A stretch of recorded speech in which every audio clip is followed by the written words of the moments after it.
కాలం మారుతోంది. రచయిత వలివేటి నాగచంద్రావతి.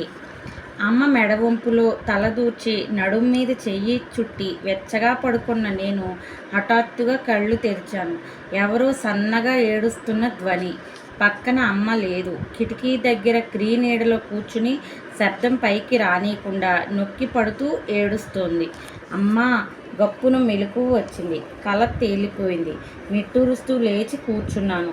దగ్గర చుట్టూలా తరచూ ఈ స్వప్నం నన్ను పలకరిస్తూనే ఉంటుంది. ఇప్పుడైతే ఇది కలే, కానీ ఒకనాటి వాస్తవం అది. అప్పుడు నాకు 5 ఏళ్ళు. ఆ రోజు రాత్రి అమ్మ పక్కన నేను, ఉయ్యాలలో మా చెల్లి నిద్రలో ఉన్నాం. రాత్రి సగభాగం గడిచి ఉంటుంది. లీలగా అరుపులు, కేకలు దడుస్తూ అమ్మ స్పర్శ కోసం తడిమాను. పక్కన అమ్మ లేదు. నానమ్మ ఉంది. పడుకో పడుకో అంది నా వీపు మీద మృదువుగా జో కొడుతూ. మళ్ళీ మా కన్ను పడుతోంది. ఇంతలోనే మళ్ళీ ఏదో అలికిడి. ఇబ్బందిగా రెప్పల సగం మాత్రం తెరిచాను. అమ్మ కిటికీ దగ్గర గోడకి వాలి ఏడుస్తోంది. అమ్మా అన్నాను తల్లడిల్లిపోతూ. ఆ ఘటన అలాగే నా మనసులో ముద్రితమైపోయింది. ఆ రాత్రి అమ్మ ఎందుకు ఏడ్చిందో తెల్లవారాక నానమ్మ అమ్మ ఒంటి మీద వాతలకి నూనె రాస్తూ చేసిన నేరాలు లెక్క చూసి శిక్షించేది యముడు. ఏ తప్పు లేకుండానే ఆడదాన్ని శిక్షించేది మొగుడు. మన కర్మ ఇది అంటూ ఎందుకు విచారపడేదో వయసుతో పాటు అవగాహన పెరిగితే గాని నాకు తెలియలేదు. ఆ వాతలు మొగుడు అనబడే మగవాడి దాష్టికానికి ఆనవాళ్ళని. మనసు నిండా ఏదో బాధ, ఆక్రోశం. అసలు అమ్మని హింసించే అధికారం నాన్నకెవరిచ్చారు? గొడ్డు మెడలో పలుపు తాడు, ఆడదాని మెడలో పసుపు తాడు వేశాక వాడే యజమాని. మెడవంపు పడిన ఎద్దు ఓర్చుకోవలసిందే. వంటి మీద వాతలు పడిన ఆడది ఓర్చుకోవలసిందే. ఏం చేస్తాం? పెద్దలు నిర్ణయించారలాగా అంటుంది నానమ్మ. ఏం కాలం అది? అంత అన్యాయమైన నియమాలు పెట్టిన పెద్దలెవరు? వాటి మూలంగా నరకయాతన పడుతున్న వాళ్ళైనా మార్చమని అడగరెందుకు? తిరగబడరెందుకు? అస్పష్టమైన కలగాపులగమైన ఆలోచనలు తప్ప అడగ్గల వయసు లేదు, ధైర్యమూ లేదు. కాలంతో పాటు వయసు పెరిగింది. వ్యక్తురాలినయ్యాను. ఆంక్షలు నాకు ఎక్కువయ్యాయి. ఇది వరకులా పరుగులు పెట్టడం, ఫక్కుమని నవ్వటం, చీకటి పడ్డాక తోడు లేకుండా బయటికి వెళ్ళటం ఆడపిల్లకి నిషిద్ధం. ఆడపిల్లలు స్కూల్లోనే చదువుకోవాలి. ఇంటి పని, వంట పని నేర్చుకోవాలి. చెమ్మ చెక్కలు, ఒప్పుల కుప్పలు మానేసి పచ్చీసు, వామన గుంటలు ఆడుకోవాలి. ఇన్ని కట్టుబాట్లతో మంచి అమ్మాయిగా పెరిగాను. ఆ కాలపు ఆచారాల నుండి, సాంప్రదాయం నుండి, చాదస్తాల నుండి ఈడేరిన పిల్లకి వీలైనంత తొందరగా పెళ్లి చేసి అత్తవారింటికి తరిమెయ్యటమే రివాజు. ఆ ప్రకారమే నా 15వ ఏట చదువు మానిపించి పెళ్లి చేశారు. అత్తవారింటికి అంపకం పెట్టారు. నా సంసార జీవితం ప్రారంభమైంది. ఉండే నివాసం మారింది. చుట్టూ ఉండే మనుషులు మారారు. పరిస్థితులు మాత్రం యథాతథం. ఏ జాతి చరిత్ర చూసినా అన్నట్టు, ఏ ఇంటి కథ చూసినా కాస్త అటు ఇటు మార్పు చేర్పులతో ఒకటే మోడల్. తొందరగానే మా అత్తగారింట్లో వాళ్ళ మనస్తత్వాలు ఆకళింపుకొచ్చేశాయి. మా మామగారు పెద్ద పులి. ఆయన ఇంట్లో ఉన్న, బయట నుంచి ఇంట్లోకి వస్తున్న సింహం రాకడ పసిగట్టిన అడవిలా నిశ్శబ్దమైపోతుంది ఇల్లు. ఆయన మాట శాసనం. ఆయన చెప్పిందే చేయాలి. కట్టమన్నదే కట్టాలి. వండమన్నదే వండాలి. గీటు దాటితే శివతాండవమే. వీధి దాకా వినిపించే ఆయన అరుపులకి బిక్క చచ్చిపోయేవాళ్ళం ఇంట్లో అందరం. ముఖ్యంగా ఆడవారి పట్ల ఎంత నిర్దయుడంటే, నేను ఈ ఇంట్లో అడుగు పెట్టడం తరువాయి ఆయన చేసిన నిర్వాకం. పని మనిషిని మానిపించేయటం. 3 ఆడంగులున్నారు. తిని కూర్చుంటూ ఆ మాత్రం ఇంటి పని చేసుకోలేరు. అదే కారణం. ఇంటి పని అంటే తేలికగా ఉండటానికి ఇప్పటి రోజులా అవి మిక్సీలు, గ్రైండర్లు, వాషింగ్ మిషన్లు లాంటివి ఉంటాయని కూడా ఊహించని కాలం అది.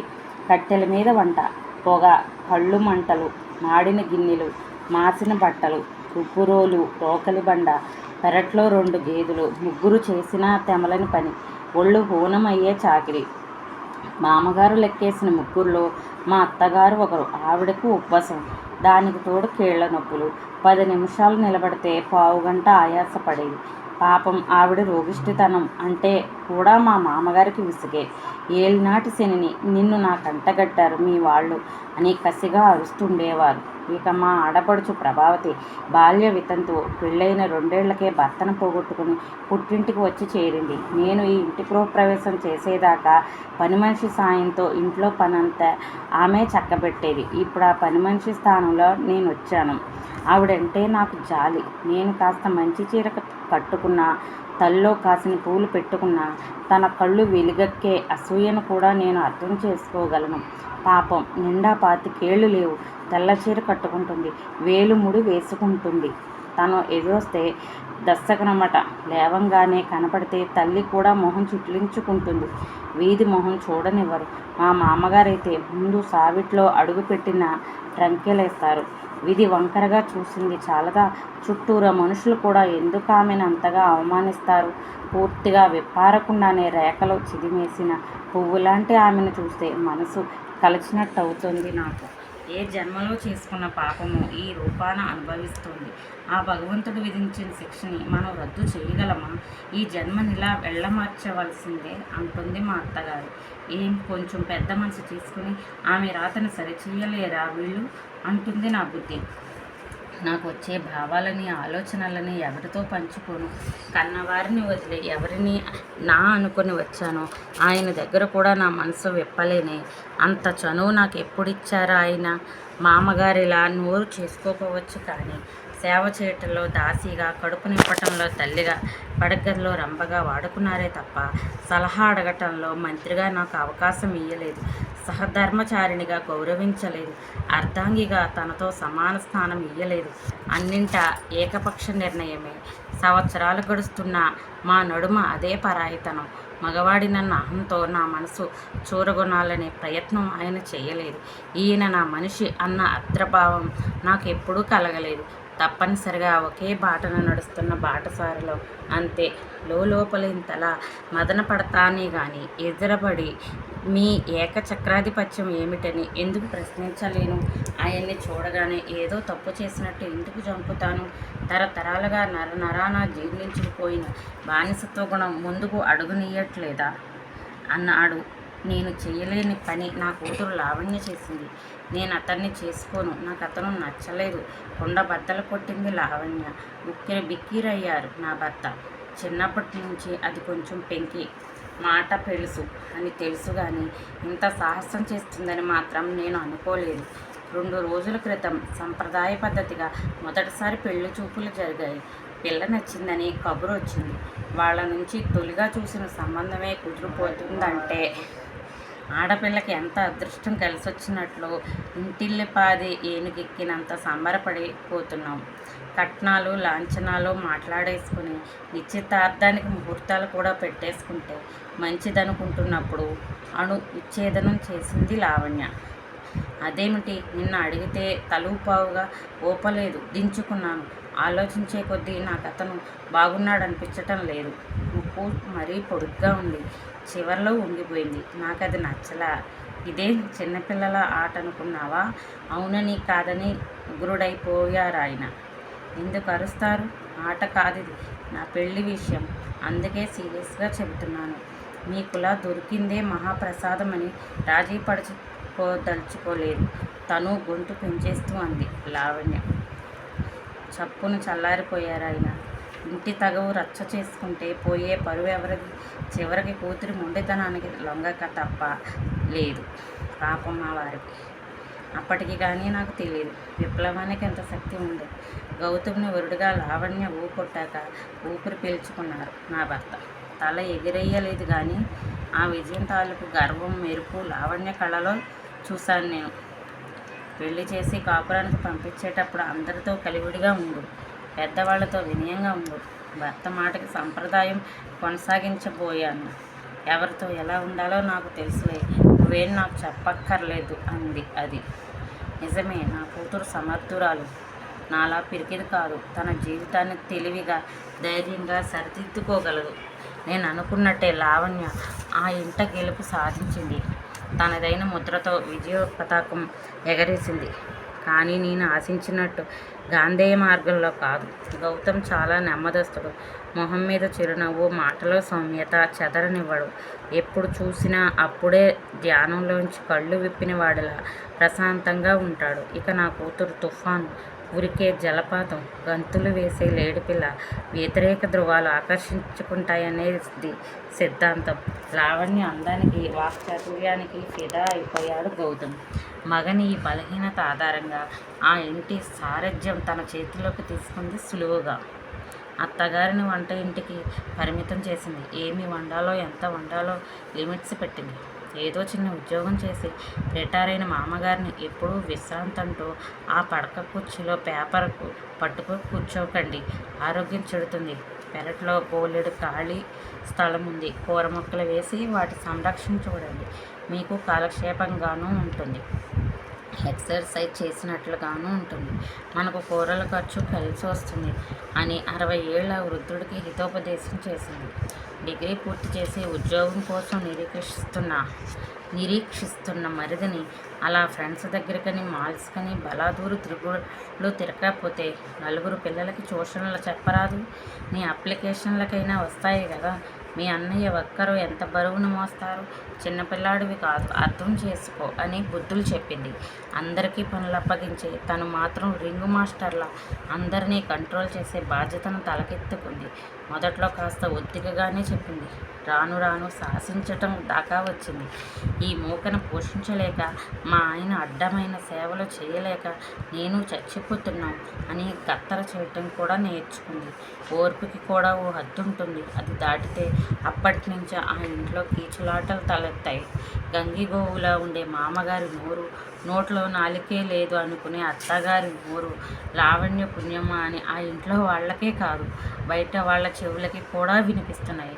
నిన్నగాక మొన్నొచ్చావు, మా మీద నీ పెత్తనం ఏమిటి అంటుంది అత్తగారు. నిన్నొచ్చినా మొన్నొచ్చినా ఈ ఇల్లు, ఈ సంసారం ఇప్పుడు నావే. నాకు నా భర్త తప్ప మిగిలిన వాళ్ళందరూ ఎక్స్ట్రానే.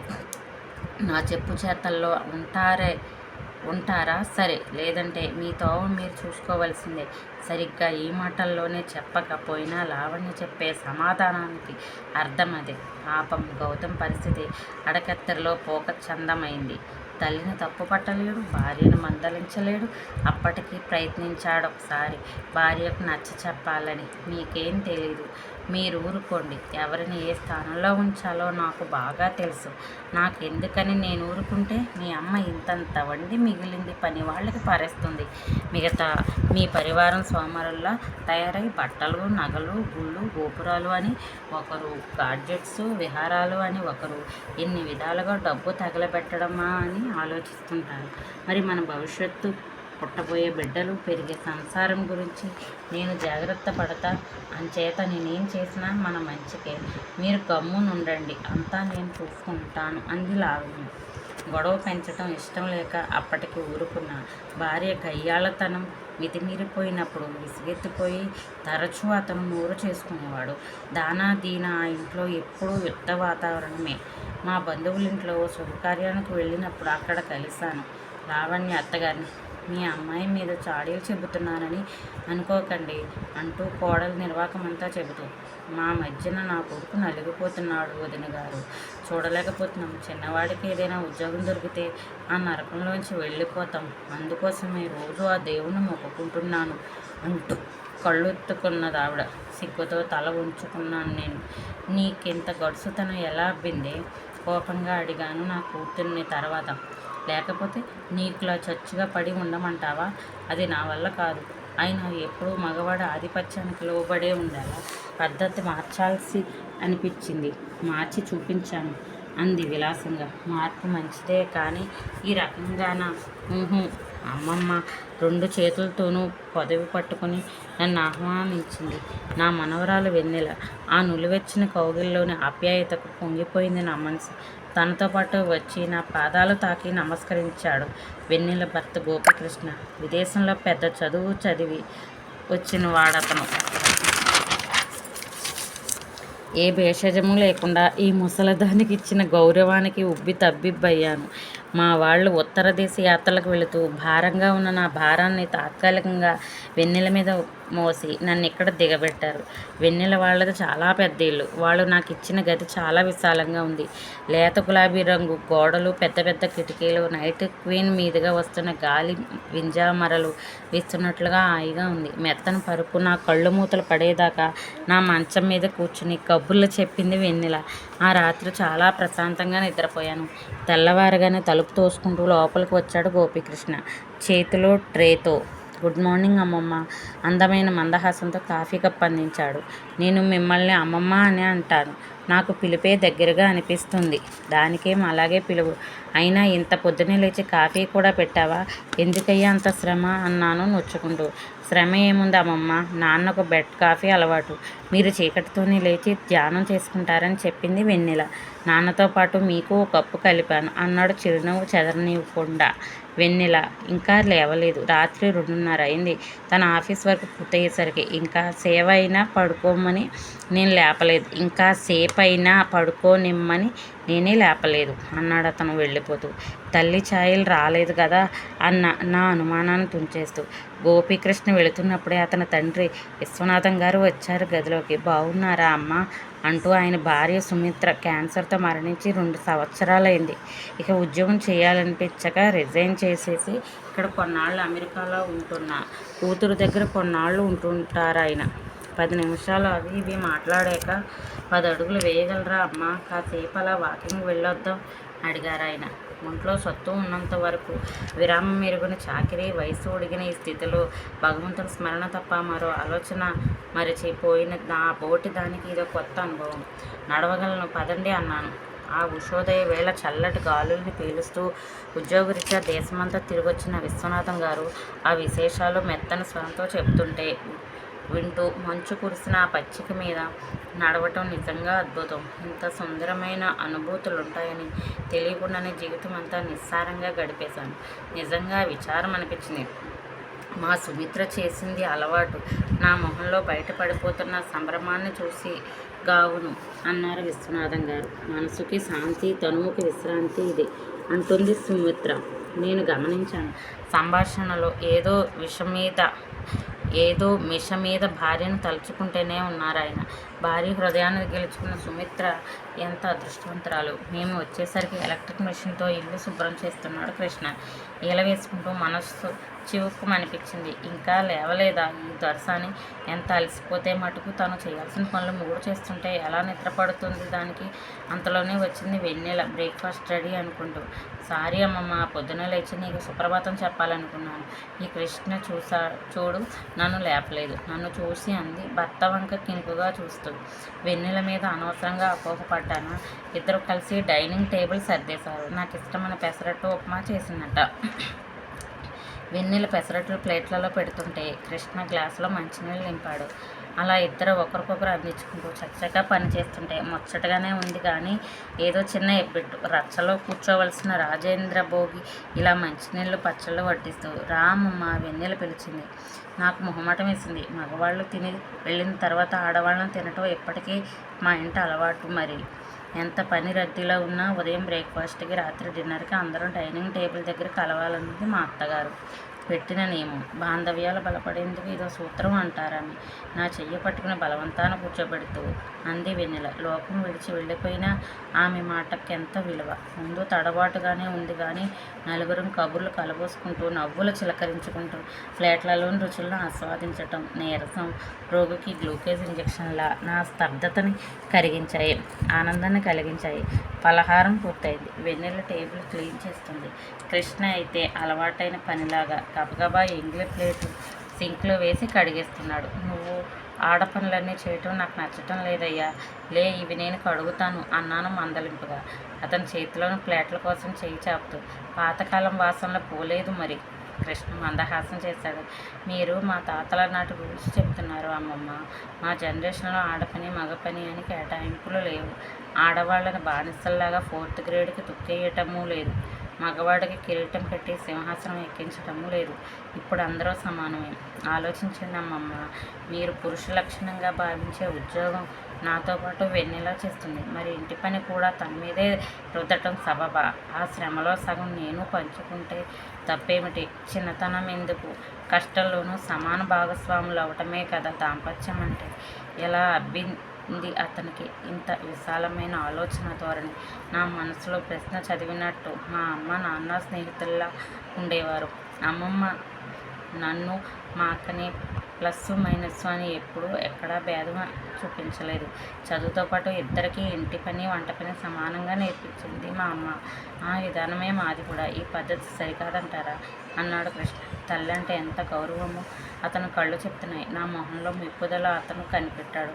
కొన్ని తరాలు దాటి వచ్చారు మీరు. చెప్పండి అమ్మమ్మ, ఇంట్లో ఎవరో ఒకరు ఏకఛత్రాధిపత్యం కఠినంగా సాగించిన మీ కాలం నచ్చిందా? ప్రజాస్వామ్యం లాంటి రోజులు నచ్చాయా? నిజం చెప్పండి. ఏం చెప్పను. 10 రోజులు ఉన్నాను నేను అక్కడ. సుమిత్ర వంటి మాతృమూర్తి శిక్షణలో పెరిగిన కృష్ణ వెన్నెలను సహధర్మచారిణిగా గౌరవించటం, ప్రియురాలుగా ప్రేమించటం నేను చూశాను. స్వార్థంతో నిరంకుశ ప్రవర్తనతో అందరినీ దూరం చేసుకున్న తల్లి దూర్పత్వం చూసిన వెన్నెల తను మాత్రం అలా కాకూడదనుకొని ఉంటుంది. అన్ని విధాలా భర్తకి సహకరిస్తుంది. నా వాళ్ళు నీ వాళ్ళని విడదీయక మన వాళ్ళు అంటుంది, ఆదరిస్తుంది, ఇల్లు స్వర్గం చేసుకుంటుంది. నాకు ఎన్నో జాగ్రత్తలు చెబుతూ రైలు ఎక్కించారు. నా మనమడు మనవరాలు రైలు కదిలింది చెయ్యి ఊపుతూ నాకు వీడ్కోలు చెబుతున్న ఆ జంటను మనసారా ఆశీర్వదించాను. హెచ్చు తగ్గుల దారిని వదిలించుకొని స్వయంగా పూలబాట పరుచుకున్న యువతరం వీళ్ళు. ఎంత బాగుంది ఈ సమానత్వం. వెనక్కి వాళ్ళను తృప్తిగా గతంలాంటి చెట్టు పుట్టల్ని వెనక్కి నెట్టేస్తూ రైలు ముందుకు దూసుకు వెడుతోంది. నమః శివాయ.